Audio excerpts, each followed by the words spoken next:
Aujourd'hui, nous allons apprendre à faire un brouillon pour préparer un travail d'écriture. Alors, dans un premier temps, ce que je dois faire, c'est analyser le sujet. Je peux souligner ou entourer les mots-clés dans le sujet pour être bien sûr de ce qu'on va me demander. Après, il faut impérativement que je repère le type de texte que je dois écrire. Est-ce qu'il s'agit d'un texte d'imagination, d'une suite de textes, d'une expérience personnelle, d'une réflexion? Ce texte, du coup, est-ce qu'il va prendre une forme de dialogue, de récit? Est-ce que ça va être une description? Est-ce que ça va être une scène de théâtre? Est-ce que ça va être un poème? Là-dessus, avant de me lancer dans les idées, j'essaye déjà de bien cerner ce qui est attendu de moi.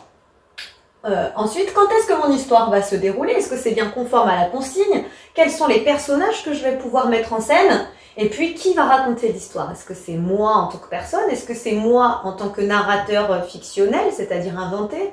Est-ce que c'est un homme de 65 ans? Là, il va falloir déterminer la narration. Ensuite, on va chercher des idées. Et là, je vais pouvoir me permettre de noter en vrac toutes mes idées. Le brouillon, c'est fait pour ça. Et d'ailleurs, au brouillon, je n'écris pas correctement forcément. Je peux utiliser des tirets, des abréviations, des numéros. J'essaye de sauter une ligne aussi entre chaque idée, comme ça me permet de la modifier, de venir en ajouter une autre peut-être en dessous. Si le brouillon n'est pas propre, c'est vraiment pas grave, ce n'est pas l'intérêt du brouillon. La copie doit être propre, mais le brouillon, il peut être raturé, il peut y avoir des flèches, et ça, c'est vrai que c'est très utile. Ensuite, dans un deuxième temps, je vais regrouper les idées qui se ressemblent, celles qui ont un lien les unes avec les autres, et je vais enfin barrer, éliminer celles qui ne vont pas me servir. Donc, j'hésite pas à raturer si je me rends compte que finalement, non, ça, j'arriverai pas, ça va me prendre du temps. Par la suite, je vais organiser mes idées. Et là, du coup, je vais écrire un petit peu mon histoire sous forme de plan détaillé. Il faut bien que je fasse apparaître le début, le milieu et la fin. C'est-à-dire que je ne me lance pas comme ça dans l'écriture de quelque chose en ne sachant pas quelles sont les étapes de mon texte et surtout où est-ce que ça se termine. C'est très important de faire apparaître les différentes étapes de mon texte.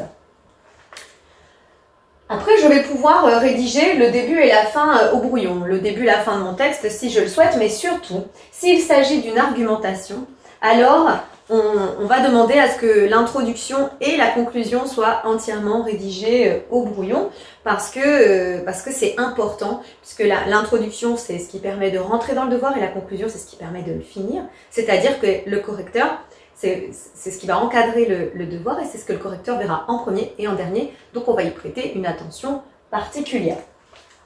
Si j'ai le temps, bien évidemment, je dois avoir ma montre et bien gérer mon temps. C'est extrêmement important. Et si je vois que, par exemple, si j'ai 2 heures pour faire un travail et que mon brouillon, il est fini en 30 minutes, eh bien, peut-être que je peux prendre le temps de rédiger intégralement au brouillon. Mais si je vois que j'ai déjà passé plus d'1 heure sur mon brouillon, alors c'est pas la peine de tout rédiger en intégralité sur le brouillon. Là, c'est vraiment, si on est rapide ou quoi, c'est à chacun d'apprécier, de savoir si au niveau du temps, on a le temps de tout copier ou pas. Mais c'est pour ça que je précise bien si j'ai le temps. Enfin, si on est un petit peu, si on a mis du temps à démarrer ou si on est un petit peu lent dans la recherche de ses idées, c'est tout à fait normal, eh bien on n'écrit pas tout, surtout pas. La relecture, une fois, donc toujours au brouillon. Je relis mon brouillon avant de le recopier au propre. Et là, j'essaye de voir, est-ce que je réponds bien à la consigne? Est-ce que la structure de mon texte est claire? C'est-à-dire, est-ce que je vais bien réussir à faire des paragraphes? Est-ce qu'il faut que je pense à utiliser des mots de liaison? Est-ce que j'utilise un lexique, un vocabulaire suffisamment varié? Et surtout, est-ce qu'il est approprié à la consigne? Si on me demande de faire un poème, eh bien, je ne vais pas parler de manière familière, c'est pas trop possible. On va plutôt utiliser du vocabulaire soutenu. Et pour ça, il y a des fois des petits trucs qui peuvent aider. Par exemple, le ciel, eh bien, dans les poèmes, souvent, on a le mot la nue pour dire le ciel. Donc là, on voit que ça correspond assez bien. Et enfin, en dernière phase seulement, je vais rédiger au propre. Et là, j'insiste bien sur le fait de faire une relecture intensive. Je fais attention à mes temps verbaux. Si on me demandait les systèmes du passé, il faut bien que je les utilise. Si c'est au présent, eh bien c'est au présent, mais je fais attention à ce que j'ai une concordance des temps qui soit assez évidente. Et là, les homophones, ça c'est très important. Les verbes qui vont se terminer en « et ». Donc, je me demande bien si c'est « et » ou « er ». Pour faire la différence, si je peux dire « pris », c'est le participe passé, c'est « et ». Et si je peux dire « prendre », c'est « er ». Pour le « a » accent, « a » sans accent. Le « a » avec accent, c'est quand je ne peux pas dire « avec ». Le « a » comme ça, c'est le verbe « avoir ». Je peux dire « avec ». On et on, ici, c'est le verbe. Ici, c'est quand je peux remplacer souvent par nous. Où et où, là, c'est quand je peux dire ou bien. Là, c'est quand c'est le lieu. Ça et ça, ici, c'est quand je peux remplacer par ma ou par ta. Et celui-là, c'est quand je peux remplacer par cela. C'est et c'est. Donc, c'est ici, c'est quand je peux dire mais ou t'es. C'est quand je montre ses affaires à lui, celle-là, en fait, ça fait le c'est. Et là, ici, c'est quand c'est bien, c'est plutôt démonstratif, on va dire. Je fais bien attention à mes accords. Donc, je fais bien attention si c'est au féminin et surtout si j'ai des pluriels. Je fais attention au S, je fais attention aux verbes qui finissent en ENT.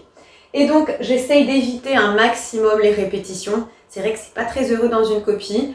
Donc, j'essaye de trouver un synonyme si je vois que j'ai répété vraiment plusieurs fois le même mot. Et je porte un intérêt aussi particulier à la ponctuation, à ne pas faire des phrases trop longues.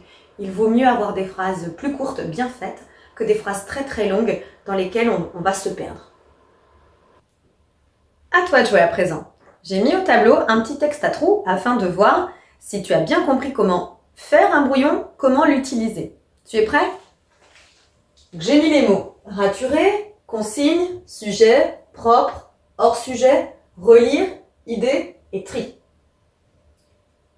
Avant d'écrire mon brouillon, je lis bien c'est primordial, on lit bien le sujet. Et j'essaye de bien déterminer quelle est la consigne. La consigne, c'est ce que tu dois précisément faire, afin d'éviter le hors-sujet. Le hors-sujet, c'est dommageable, parce que ça veut dire qu'on répond à côté de ce qui était demandé, et malheureusement, ça peut être sévèrement pénalisé. Donc, afin d'être sûr d'éviter ça, on prend le temps de bien lire la consigne et de viser juste pour pas justement être en dehors de ce qu'on nous demande. J'écris toutes mes idées au brouillon. Ensuite, je les trie et je les organise. Ce n'est pas grave si le brouillon est raturé. J'insiste, un brouillon, ça n'a pas à être propre. Aucun problème s'il y a des gribouillis, s'il y a des flèches. Là, c'est fait pour ça, le brouillon. Enfin, je peux recopier au propre. Et surtout, je n'oublie pas de me relire. Voilà. Alors, pour se relire, on prend bien une dizaine de minutes. On porte une attention particulière à tout ce qui est homophone. Hein. J'ai bien dit les EER, les A accent ou sans accent, les OU, les C, tout ça, vraiment, je fais attention. Et surtout, si je sais quelle faute j'ai l'habitude de faire, je porte une attention particulière à ces fautes-là. Et puis, je fais attention aussi au féminin, au pluriel, et je veille vraiment à bien relire ma copie juste en faisant bien attention à cette orthographe. Voilà, j'espère que c'est un peu plus clair pour toi maintenant. À bientôt. Maintenant que tu as tout compris, entraîne-toi en faisant les exercices ci-dessous.